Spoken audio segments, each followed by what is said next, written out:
په خوست کې د ازمون ازدرخش 1511 تنه زده کوونکي د انګلیسي ژبې د 10 میاشتني پروګرام فراغت وروسته ټولنې ته د خدمت په موخه وړاندې کړل.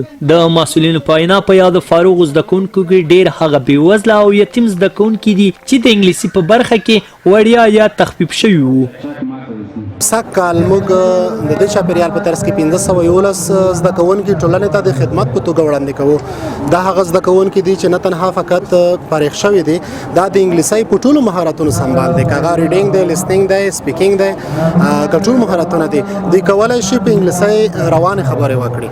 زموږ پروګرام د پوهنې وزارت په چوکاټ کې رسمي دی، ثبت دی، رجسټر دی. زموږ خدمات د پوهنې ریاست په چوکاټ کې دي. بلخوا فارغ شوي زده کوونکي انګلیسي ژبه په اوسنۍ زمانه کې یو له مهمو ژبو یاده کړه او وایي پر یادو زده کړو به بسنه نه کوي او نورو زده کړو ته به هم دوام ورکوي. په ټوله نړۍ کې انګلیسي یوه تعلیمي ژبه ده، د ټکنالوژۍ ژبه ده او یوه نړیواله ژبه ده.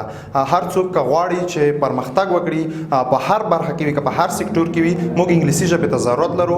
او نو د درنو والدینو څخه مې دا خواهش دی چې دوی خپل اولادونه په انګلیسي ورته مراکزو کې شامل کړي او انګلیسي ژبه د ژوند یوه اړتیا ده او انګلیسي ژبه دوی کسب کړي. انګلیسي ته ضرورت لیدل کېږي، هیڅ هم نه دی ناممکن. هر څوک کولی شي چې انګلیسي زده کړي، هغه مشران او کوچنیان او ځوانان ټول کولی شي چې انګلیسي زده کړي. د یادونې وړ ده چې ازمون ازرخش تر دې وړاندې هم یوه دوره زده کوونکي د انګلیسي په برخه کې ټولنې ته د خدمت په موخه وړاندې کړي دي.